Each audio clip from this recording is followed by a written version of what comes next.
Hello दोस्तों, कैसे हैं आप सब। महर्षि एडुकेट के यूट्यूब चैनल में एक बार फिर से आप सभी का स्वागत है। दोस्तों, आज की इस वीडियो लेक्चर में हम बिहार सरकार द्वारा कराई गई जाति आधारित जनगणना को डिस्कस करेंगे। जैसा कि आप सभी को पता होगा कि बिहार सरकार ने अभी हाल ही में जाति आधारित जनगणना 2 चरणों में संपन्न कराई है और इसका आंकड़ा जारी करने वाला वह देश का पहला राज्य बन गया है।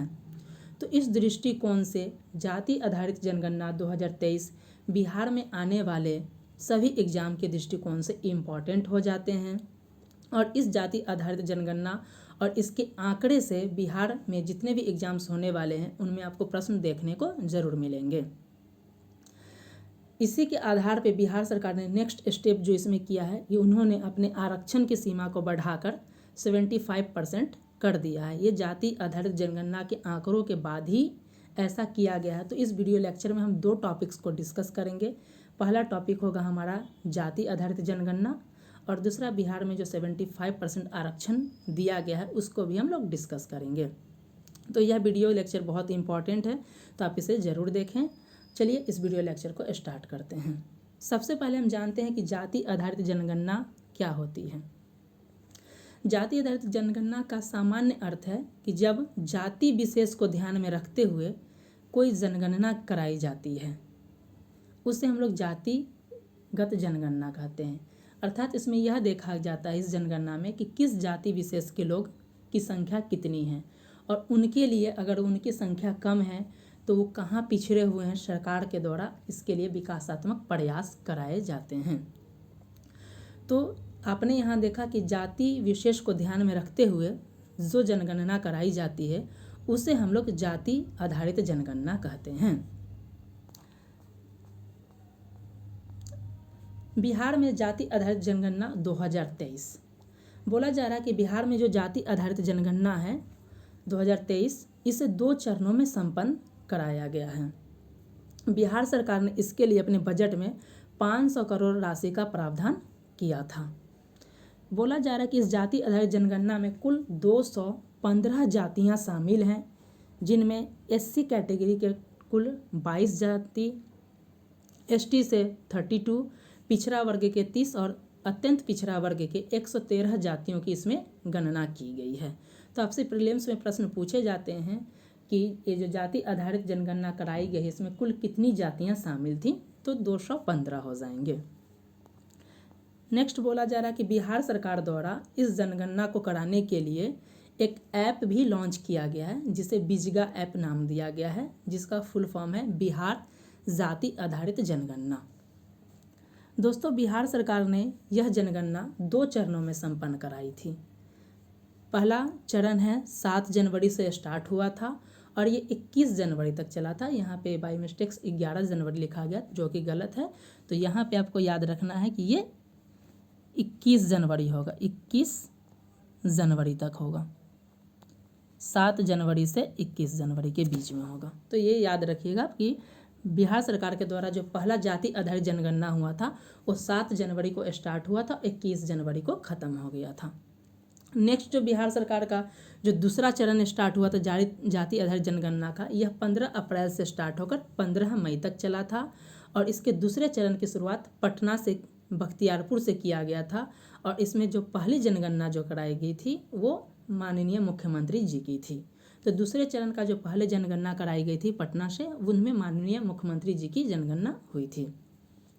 ये बताया जाता है कि बिहार की जो जाति आधारित जनगणना इसमें 17 प्रकार के सवाल पूछे जाते हैं।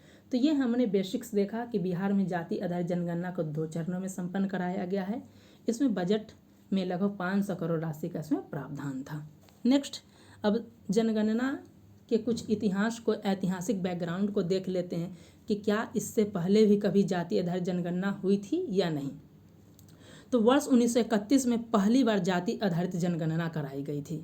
आप सभी को पता होगा कि समय भारत पे ब्रिटिश शासन था, तो ब्रिटिश काल के दौरान ही वर्ष 1931 में पहली बार जाति आधारित जनगणना कराई गई थी। तो ये आप याद ज़रूर रखेंगे इस पॉइंट को कि वर्ष 1931 में पहली बार जाति आधारित जनगणना कराई गई थी। नेक्स्ट है कि वर्ष 2011 में भी जाति आधारित जनगणना के संबंधित आंकड़े लिए गए थे, परंतु यह आंकड़े प्रस्तुत नहीं किए गए थे। सरकार का यह दावा किया गया था कि जो जाति आधारित जनगणना के जो आंकड़े लिए गए हैं इनमें कुछ त्रुटियां हैं, इसलिए उन आंकड़ों को पब्लिश नहीं किया गया था। नेक्स्ट देखा जाए तो वर्ष 2014-15 में कर्नाटक राज्य के द्वारा जाति आधारित जनगणना कराया गया था, जिसका नाम सामाजिक एवं आर्थिक सर्वे नाम दिया गया था। और वर्ष 2023 में बिहार सरकार देश का पहला राज्य बना है जो जाति आधारित जनगणना कराया भी है और साथ में इसके आंकड़े भी जारी किए हैं। तो ऐसा करने वाला बिहार देश का पहला राज्य बन गया है। नेक्स्ट आप देख सकते हैं कि बिहार सरकार के जाति आधारित जनगणना कराने के बाद बहुत सारे राज्य ने अपने यहाँ जाति आधारित जनगणना कराने की मांग उठाई है और वो बोल रहा है कि हम भी अपने राज्य में जाति आधारित जनगणना कराएंगे। नेक्स्ट अब देखते हैं कि बिहार में जो जाति आधारित जनगणना कराए गए हैं इनकी क्या रिपोर्ट्स, इनके क्या डेटा हैं, यानी इनके क्या आंकड़े आए हैं। तो ये जाति आधारित जनगणना जो कराई गई इसमें बताया जा रहा है कि बिहार की कुल आबादी 13,07,25,310 है।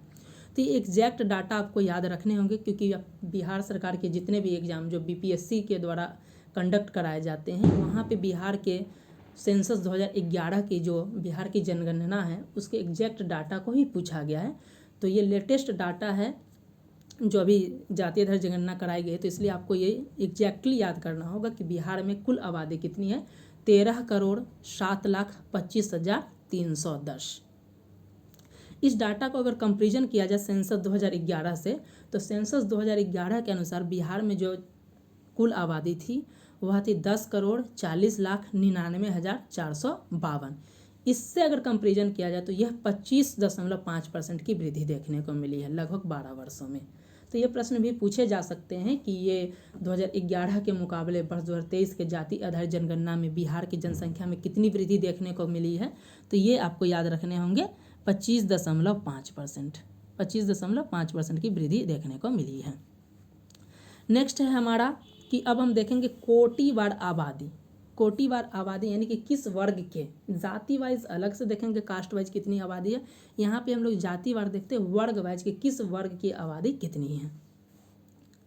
तो यहाँ पे आप देख सकते हैं इसमें बताया गया कि जो अति पिछड़ा वर्ग ईबीसी की कुल आबादी 4,07,00,000 के आसपास, एग्जैक्टली डाटा नहीं आप इतना भी याद रख सकते हैं, लेकिन इसका परसेंटेज याद रखना बहुत ज़रूरी है कि अति पिछड़ा वर्ग का जो प्रतिशत है 36.01% है।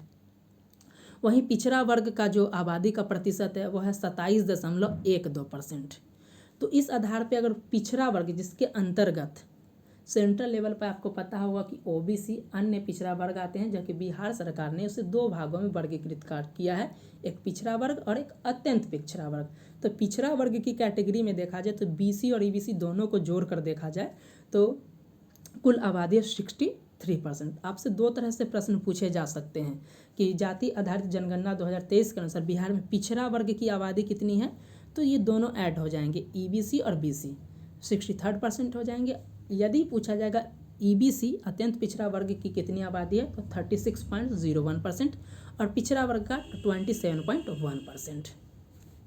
नेक्स्ट है हमारा अनुसूचित जाति की आबादी कितनी है, तो इनका परसेंटेज है 19.65%। नेक्स्ट अनुसूचित जनजाति की प्रतिशत देखा जाए तो 1.68% है। और जो सामान्य जो जनरल वर्ग हैं जो अनारक्षित है जिन्हें आरक्षण का लाभ नहीं मिलता है, इनका प्रतिशत देखा जाए सामान्य वर्गों का तो 15.52% है। तो एक दफ़ा फिर से ये आंकड़े ज़रूर आप ध्यान रखेंगे, देख लेते हैं, ये बहुत इंपॉर्टेंट डाटा है जो एग्जाम में पूछे जाएंगे। आपसे पूछे जा सकते हैं कि जाति आधारित जनगणना 2023 के अनुसार पिछड़ा वर्ग की आबादी कितनी है, तो आपको दोनों जोड़ कर करना है 63%, जबकि ईबीसी अर्थात अति पिछड़ा वर्ग या अत्यंत पिछड़ा वर्ग की आबादी पूछा जाएगा तो 36.01% होगा। पिछड़ा वर्ग का 27.12%, अनुसूचित जाति 19.65% और अनुसूचित जनजाति आबादी है 1.68%। वहीं सामान्य वर्ग का जो प्रतिशत पूछा जाए तो 15.52% है। तो ये डाटा आपको याद रखने होंगे क्योंकि एग्जाम में एग्जैक्टली पूछे जाएंगे। आप इस न्यूज आर्टिकल्स में भी देख सकते हैं, यहाँ पे बताया गया है कि पिछड़ा वर्ग का कुल आबादी भी बताया गया, हिस्सेदारी कि पिछड़ा वर्ग का 3,54,63,936 है। तो आप इसे एग्जैक्टली नहीं बट इनके परसेंटेज को जरूर याद रखेंगे, क्योंकि परसेंटेज से जरूर प्रश्न पूछे जाते हैं, ये हर हाल में आपको याद रखने हैं। यहाँ पे फिर से देख सकते हैं पिछड़ा वर्ग 27.1%, अति पिछड़ा वर्ग 36.01%, अनुसूचित जाति जिसे SC कहा जाता है 19.65%, ST है 1.68 और सामान्य है 15.52%। नेक्स्ट हम लोग देखते हैं कि बिहार में जाति का अगर तुलना किया जाए वर्ष 2011 से और 2023 में, चूँकि वर्ष 2011 में जाति आधारित जनगणना कराई गई थी परंतु उसके आंकड़े जारी नहीं किए गए थे। अगर उस आधार पे अगर एग्जैक्टली अगर से प्रश्न पूछे जा सकते हैं एग्जाम में कि वर्ष 2011 की तुलना में वर्तमान में कितनी है, इस तरीके से भी प्रश्न बन सकते हैं, तो हमने उसे भी शामिल किया है कि पिछड़ा वर्ग जिसमें BC और EBC दोनों शामिल है, वर्ष 2011 के जनगणना के अनुसार इनकी अनुमानित जनसंख्या थी ये 50 से 53% थी, जो कि वर्तमान में अगर देखा जाए बिहार में तो 63% है। सामान्य वर्ग के लिए जो अनुमानित आबादी थी 30 to 33%, जो वर्तमान में देखा जा रहा है 15.51% है। वही अनुसूचित जाति के लिए 15.9% था, जो कि 2023 के अनुसार 19.6% है। और ST जिनकी आबादी 1.3% 2011 के आसपास मानी गई थी, जो वर्तमान के अनुसार 1.6% है। नेक्स्ट, इस न्यूज आर्टिकल्स में भी उसी प्रकार के ये कवरअप किया गया है। अमर उजाला न्यूज़पेपर से इस आर्टिकल्स को लिया गया कि यहाँ पे तुलना 2011 और 2023 के तुलना की गई कि वहाँ पे कितना थे और वर्तमान में कितनी हो गई है। नेक्स्ट है, अब हम लोग देखेंगे कि जाति वाइज अगर कास्ट वाइज देखा जाए कि बिहार में कौन सी जाति की जनसंख्या सबसे ज़्यादा है, तो ये भी प्रश्न आपसे एग्जाम में पूछे जाएंगे। तो यादव जो जाति है, यादव कास्ट जो है बिहार में सबसे ज़्यादा उनकी आबादी है। परसेंटेज की दृष्टि से देखा जाए तो इनका प्रतिशत 14.26% है और यह सबसे सर्वाधिक आबादी वाली जाति है। और इनका अगर कुल संख्या देखा जाए तो 1,86,50,119 है। जबकि सेकंड नंबर पे देखा जाए तो कुछ वर्ग क्या आते हैं, SC वर्ग के ही, दुसाध, धारी, धरही, इनका प्रतिशत 5.31% है। जबकि थर्ड नंबर पे मोची, चमार आदि अन्य वर्ग इसमें शामिल होते हैं, 5.25 है। तो आप याद रखेंगे कि जाति वाइज जब से पूछा जाए कि सर्वाधिक जाति किस जाति की है संख्या, तो यादव हो जाएंगे 14.26%। ब्राह्मण वर्ग के जो हैं 3.65% है। कुशवाहा वर्ग के जो हैं इनकी आबादी 4.2%। नेक्स्ट, यहाँ पे आप देख सकते हैं कि इसमें सारा बताया गया कि बिहार के में कौन सी जाति का कितना है। तो यादव का आप देख सकते हैं 14.26%, ब्राह्मण का 3.65, राजपूत 3.45। इसी आधार पे सारे जातियों का यहाँ पे वर्गीकरण किया गया है। तो इतना याद रखने की आवश्यकता नहीं, आप सिर्फ ये रख सकते हैं कि यादव जो है बिहार में सबसे बड़ी जाति है। इनका आबादी 1,86,50,119 है। एग्जैक्टली डाटा नहीं बल्कि परसेंटेज आपको याद रखने 14.26%। नेक्स्ट, अब हम देखेंगे, ये तो आर्टिकल्स हमने डिस्कस कर लिया। नेक्स्ट है हमारा कि ये भी हमने स्टार्टिंग में डिस्कस कर लिया था कि वर्ष 2011 के मुकाबले वर्ष 2023 में वृद्धि देखने को मिली है, तो 25.5%, क्योंकि वर्ष 2011 के अनुसार कुल आबादी 10,40,99,452 था, जो वर्तमान में 13,07,25,310 है। ये इसका लगभग 25.5% है। 12 साल में इतनी वृद्धि देखने को मिली है। तो एग्जाम में ये पॉइंट्स पूछे जा सकते हैं, आप ध्यान रखेंगे। नेक्स्ट, अब देख लेते हैं कि बताया जा रहा है इस न्यूज आर्टिकल्स के माध्यम से कि बिहार में कुछ ऐसी भी जातियां हैं जहां उनकी संख्या 200 से भी कम है। इनको आप देख सकते हैं, कुछ ढेकाड़ू जाति के लोग हैं, इनकी कुल संख्या है 190। विरजिया जो है इनकी 169 है। हो जनजाति ये है 143। भास्कर जो है उनकी सबसे कम है 37। तो इसे आप ध्यान रख सकते हैं कि इनकी आबादी 200 से कम है। इनमें से तो 2 जदुपातिया और भास्कर, इनका तो 100 से भी कम है। नेक्स्ट, हम देख लेते हैं कि धर्म के आधार पर आबादी कितनी है। जो जाति आधारित जनगणना कराई गई है इसमें धर्म के आधार पे भी आंकड़े जारी किए गए हैं, तो आपको पता होगा कि बिहार में जो आंकड़े जारी किए गए इसमें हिंदू धर्म जो है सर्वाधिक है 81.99%, अर्थात 82%। इनकी कुल जनसंख्या है 10.71 करोड़। तो धर्म के आधार पर सबसे ज़्यादा आबादी हिंदू धर्म की है 81.99%। नेक्स्ट इस्लाम या मुस्लिम वर्ग का इनका जो है 17.7% है और इनकी जनसंख्या 2.31 करोड़ है। जो ईसाई वर्ग से हैं, ईसाई धर्म से हैं 0.057% है।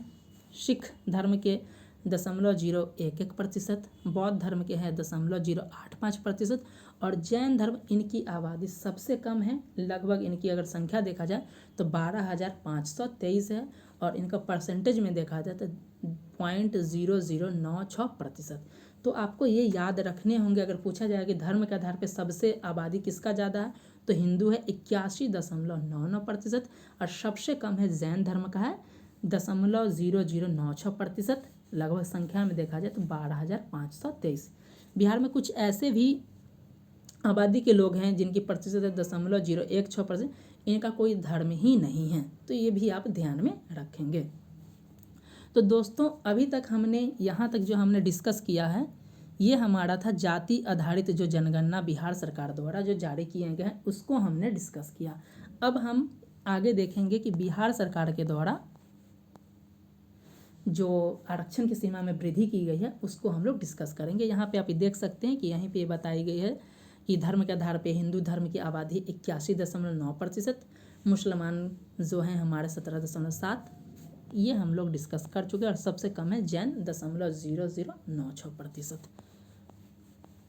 तो चलिए अब हम अपने सेकंड पार्ट्स को देखते हैं। बिहार में आरक्षण की सीमा में वृद्धि की गई है, उस टॉपिक्स को डिस्कस कर लेते हैं। इससे पहले आपको थोड़ा सा ये जान लेना चाहिए कि हमारे देश में जो प्रावधान है कि हमारे देश में मैक्सिमम आरक्षण जो हो सकता है वो 50% से कम यानी 50% तक हो सकता था, परंतु तमिलनाडु सरकार के द्वारा इस सीमा को बढ़ाकर 69% कर दिया गया था और उस 69% के आरक्षण विधेयक को उन्होंने 9वीं अनुसूची में शामिल कर दिया था। और जब हमने अपने अनुसूची के वीडियो को डिस्कस किया था तो हमने ये बताया था कि जो प्रारंभ में जो 9वीं अनुसूची में जो कानून बनाकर डाल दिए जाते थे वो सुप्रीम कोर्ट या न्यायपालिका उस पर देख रेख नहीं करती थी, यानी कि उसको गुप्त रूप से रख दिया जाता था, न्यायपालिका उसमें देख नहीं कर सकती, यानी न्यायपालिका उस विधेयक या उस कानून का न्यायिक पुनर्वलोकन या न्यायिक समीक्षा नहीं कर सकती थी। परंतु वर्ष 2007 में IR कोलहियो एक वाद हुआ था, इसमें यह सुप्रीम कोर्ट ने बताया कि ऐसा नहीं है, अब हम जो 9वीं अनुसूची में जितने भी विषय डाले गए हैं उनका हम न्यायिक पुनर्वलोकन यानी न्यायिक समीक्षा अर्थात उनकी संवैधानिकता की जांच करेंगे कि यह संवैधानिक दृष्टि से सही है या नहीं, अगर नहीं होंगे तो हम इसे अवैध घोषित कर देंगे। तो ये 9वीं अनुसूची से रिलेटेड IR कोलहियो वाद को हमने देखा। ये इम्पॉर्टेंट था यहाँ बेस बताना, क्योंकि बिहार सरकार के द्वारा भी ये आरक्षण की सीमा को जब वृद्धि किया गया 75% किया गया, जो कि 50% की सीमा से ज़्यादा है, तो इस प्रावधान या इस अधिनियम को बिहार सरकार के द्वारा भी 9वीं अनुसूची में डाला गया है। इसलिए हमने ये बता दिया कि 9वीं अनुसूची के बारे में क्या थोड़ा सा डिटेल्स था। तो 9वीं अनुसूची जो है प्रथम संविधान संशोधन के माध्यम से 1951 में जोड़ा गया था और इसमें भूमि सुधार और जमींदारी उन्मूलन से संबंधित कानून हैं। और इसमें यह बताया गया था प्रारंभ में कि जो 9वीं अनुसूची में विषय डाल दिए गए उनका न्यायिक पुनर्वलोकन नहीं हो सकता, लेकिन वर्तमान में 9वीं अनुसूची में जो विषय डाले जाते हैं उनका न्यायिक पुनर्वलोकन हो सकता है। इसलिए बिहार सरकार द्वारा जब 75% आरक्षण की सीमा दिया गया तो ये मामला हाईकोर्ट में पहुँच गया था। हाईकोर्ट मामले ने इससे फिलहाल बिहार सरकार को राहत दे दी है, बोला कि ये बरकरार रख सकते हैं। अब हम इस आर्टिकल्स को पूरा डिस्कस करेंगे। देख लिया जाए, हमने डिस्कस किया कि आरक्षण की सीमा जो है 50% से मैक्सिमम नहीं हो सकता। तो एक और लाइन हम लोग को डिस्कस करना है कि जो केंद्र सरकार के द्वारा जो 10% आरक्षण लाया गया है वो क्या है। तो 10% आरक्षण की सीमा जो केंद्र सरकार के द्वारा लाया गया है वो इकोनॉमिकली वीकर सेक्शन, जो आर्थिक रूप से कमज़ोर हैं, जो सामान्य श्रेणी के, यानी बताया जाए कि जो सामान्य श्रेणी को तो आरक्षण का लाभ नहीं मिलता है, परंतु सामान्य श्रेणी में भी कुछ ऐसे वर्ग होते हैं जिनको जो पिछड़े हैं, दबे हुए हैं, उनको आरक्षण का लाभ चाहिए। उसी को आधार बनाते हुए वर्तमान तत्कालीन सरकार के द्वारा ये 10% आरक्षण का प्रावधान उनके लिए सरकारी नौकरी के लिए लाया गया था। तो ये बताया गया था कि ये जो आरक्षण है 10% जो लाया गया है, ये मूल आरक्षण जो सामाजिक और आर्थिक आधार पे दिए जाते हैं, इससे हटकर, क्योंकि ये आर्थिक आधार पे दिए गए थे और आर्थिक आधार पे आरक्षण देने का कोई प्रावधान नहीं है, इसलिए कई बार जो सरकार के द्वारा प्रयास किए गए थे उनको रद्द कर दिया गया था। लेकिन वर्तमान सरकार जो है संविधान में संशोधन करके इसके लाया था, इसलिए इसको संवैधानिकता बरकरार रखी और 10% आरक्षण को मंजूरी दिया गया था। तो आपने पूरा डिस्कस समझ लिया कि आखिर आरक्षण की सीमा में वृद्धि होती है तो कब संवैधानिकता है और कब नहीं है। अब आप इस आर्टिकल्स को बहुत बेहतर तरीके से समझ पाएंगे। तो इसमें बताया जाता है कि बिहार में जो आरक्षण की सीमा है इसमें 15% की वृद्धि की गई है और इस 15% वृद्धि के साथ जो देखा जाए अब बिहार में कुल आरक्षण जो है वो 75% हो गई है। 15% वृद्धि का मतलब कि बिहार में पहले से 50% आरक्षण तो था ही जो सामाजिक आर्थिक आधार पे दिए जाते हैं, सामाजिक और जाति के आधार पे दिए जाते हैं और 10% EWS के आधार पे दिए जाते थे। तो 50 और 10 60% थे। अब जो 15% जो लाया गया है तो इसी को ऐड कर दिया जाए तो ये 75% हो जाता है। तो आपने इस 15% का भी मतलब समझ लिया। तो इसी के आधार पे कहा जा रहा है कि बिहार में जो आरक्षण की सीमा है वो 75% हो गई है। नेक्स्ट है कि यह अधिनियम जो लाया गया इसे एक नाम दिया गया, अधिनियम बोलिए या फिर अधिनियम बोलिए, इसमें इसका नाम दिया गया बिहार पदों एवं सेवाओं की रिक्तियों में वैकेंसी में आरक्षण SC ST OBC संशोधन अधिनियम 2023। संशोधन अधिनियम 2023 कहने का अर्थ है कि यह अधिनियम किसी अधिनियम में संशोधन किया गया है। तो बताया गया है कि बिहार पदों एवं सेवाओं की रिक्तियों में आरक्षण इससे पूर्व 1991 में लाया गया था और 1991 में लाया था और 1992 में इसको लागू किया गया था। इसलिए बुलाया जा रहा है कि यह विधेयक जो है 2023 ये 1992 में संशोधन का रूप है, यानी जो लाया गया था उसी को संशोधित किया गया है 2023 में।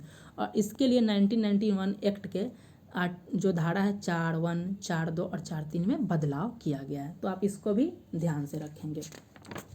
अब हम देख लेते कि जो नया 75% जो प्रावधान लाए गए हैं ये क्या है। तो 75% में हमने बताया कि 65% तो आया है, 50 पहले से था, 15 नया लाया गया और ये 10% है वो EWS का, उसमें कोई छेड़छाड़ नहीं किया गया। अर्थात EWS को जो पहले से 10% आरक्षण का लाभ मिल रहा था वह उन्हें मिलता रहेगा। अब जो बताया जा रहा है कि बिहार में जो नई आरक्षण लाए गए हैं उसमें एक नया आरक्षण का प्रावधान इस प्रकार है। जो EBC वर्ग अत्यंत पिछड़े वर्ग के लोग हैं इन्हें पहले, ये पूर्व में आरक्षण वाले पॉइंट पे आप गौर कीजिएगा, पूर्व में आरक्षण वाले पॉइंट पे गौर कीजिएगा और यहाँ पे है नया आरक्षण नीति, ये दोनों पॉइंट पे गौर कीजिएगा। तो यहाँ पे बताया जा रहा है कि पूर्व में आरक्षण जो था EBC के लिए यह था 18%, इसमें 7% वृद्धि करके 25% कर दिया गया है। तो आपसे ये पूछा जा सकता है कि बिहार में अभी नया कितना आ गया आरक्षण, यहाँ पे मैंने लिख दिया पूर्व में, तो पूर्व पहले 18 था और वर्तमान में 25% हो गया है अत्यंत पिछड़ा वर्ग के लिए, EBC के लिए। नेक्स्ट है हमारा पिछड़ा वर्ग जिन्हें पहले 12% आरक्षण दिया जाता था, अब इसमें 6% वृद्धि करके इनके लिए 18% वृद्धि कर दिया गया है। तो हम इस आधार पे देखा जाए कि पिछड़ा वर्ग जिसमें BC और EBC दोनों शामिल होता है, तो पूर्व में इन्हें 18 + 12 30% का आरक्षण प्राप्त था, जबकि वर्तमान में 25 + 18 अब इन्हें 43% का आरक्षण मिल गया। तो आपको जब पिछड़ा वर्ग से पूछा जाए तो 43% करना है, जबकि EBC पूछा जाए तो 25% और पिछड़ा वर्ग पूछा जाए BC तो 18% आरक्षण नया प्रावधान है। नेक्स्ट है हमारा जो अनुसूचित जाति हैं, इन्हें पहले 16% आरक्षण दिया जाता था, वर्तमान में इन्हें अब 20% आरक्षण का लाभ मिलेगा। और जो ST कैटेगरी के लोग हैं उन्हें पहले 1% आरक्षण का लाभ मिलता था, अब इन्हें 2% आरक्षण का लाभ मिलेगा। तो ये आप इसे ध्यान रखेंगे कि ये वाले जो पॉइंट्स है, यहाँ पे हमने नई आरक्षण वाले पॉइंट को किया है, ये हमारी नई आरक्षण वाली पॉइंट है, न्यू है।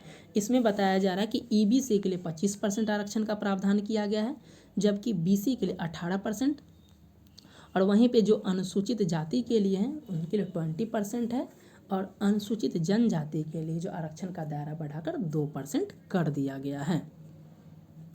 तो दोस्तों इस वीडियो लेक्चर में आपने देखा कि हमने बिहार में जो जाति आधारित जनगणना कराई गई है उसको हमने डिस्कस किया। साथ में ये जो जाति आधारित जो जनगणना के आंकड़े आए हैं उसी के आधार पे बिहार सरकार के द्वारा उस आंकड़ों का प्रयोग करते हुए उन्होंने कि देखा कि किस समुदाय के लिए क्या किया जा सकता है, तो उन्होंने आरक्षण का प्रावधान किया। और ये जाति आधारित जनगणना लाने का मूल उद्देश्य भी विकासात्मक था कि जो जाति विशेष के लोग जो पिछड़े हैं, दबे कुचले, जो उन्हें योजनाओं का लाभ या आरक्षण का लाभ नहीं मिल रहा है, उन्हें मुख्य धारा में जोड़ा जाए, विकासात्मक प्रक्रिया में जोड़ा जाए, उन्हें आरक्षण का लाभ दिया जाए। इस आधार को ही बेस बनाते हुए बिहार सरकार के द्वारा 75% आरक्षण को लागू किया गया है।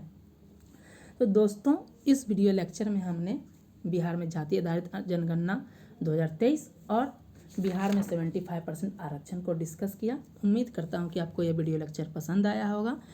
आपको इस वीडियो लेक्चर से ज़रूर प्रश्न एग्जाम में पूछने को मिलेंगे, इसलिए आप अच्छे से इस वीडियो लेक्चर को देखें। इस वीडियो लेक्चर में बस इतना ही। Thank you very much.